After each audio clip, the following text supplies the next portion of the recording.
I would bring it to Harsh as well, right? Like, so Nikhil is saying that people should play safe and go through the traditional investing route. But would you think that today's generation would go with that methodology? Like you are seeing like people investing in crypto and even more speculative assets than even equity, right? And putting a lot of their life savings on it. So and it seems exciting for them. A lot of people have tasted money through that channel, right? So do you think like that generation would heed to this advice and try a more safer traditional investment strategy? Actually, very difficult to say because I think last 2 3 years we didn't see. We saw very briefly the downward movement. Usually, you will expect like every time the market falls 2 3%, and then you'll suddenly see a reaction that people are not coming in or people are not trading enough. But we haven't seen that even for a smaller duration that has happened. So while I do agree, looking at the last 15, 20 years, different economies, that yes, this cannot continue forever. Like the market cannot keep on, growing at this pace forever. Of course, there will be a time there will be some differences. There will be different directions that will take, and people will react very differently.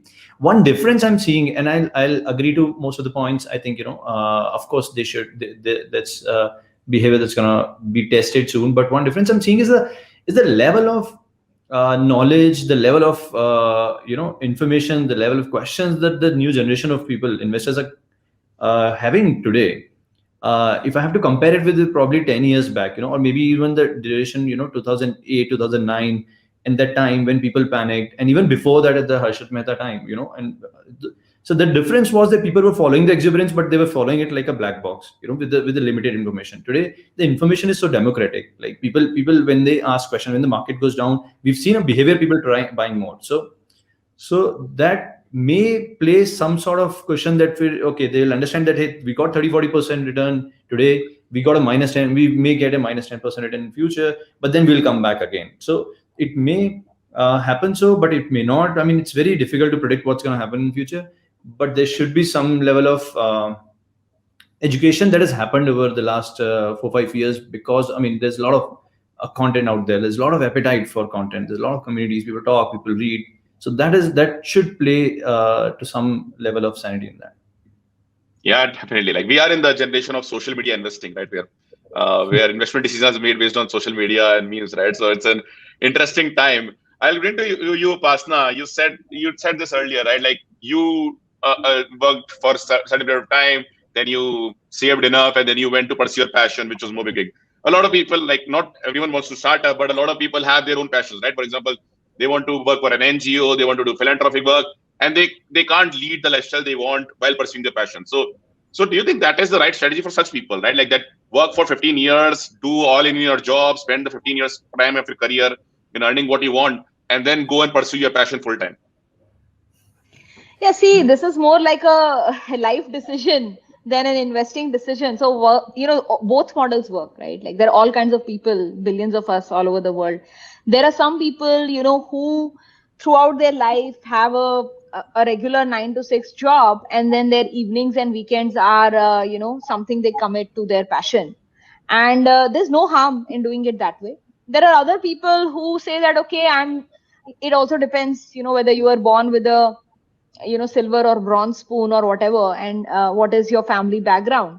There are people who can afford to have a safety net and can afford to directly jump into their passion. There are others who have to first create a safety net by working for a few years.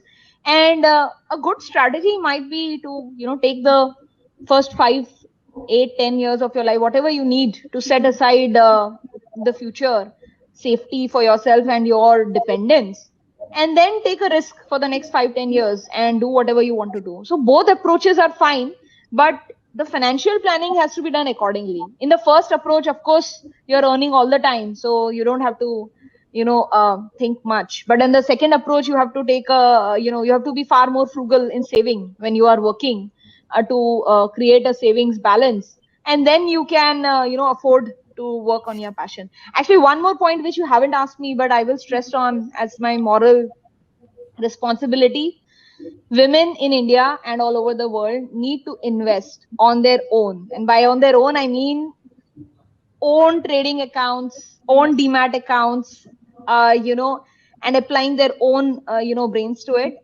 It's quite appalling that while we have a poorer working women ratio in India as compared to other developed markets, but even of those, many young women as well as working women are not investing themselves, and their financial planning is actually done either by their fathers, brothers, or partners, etc.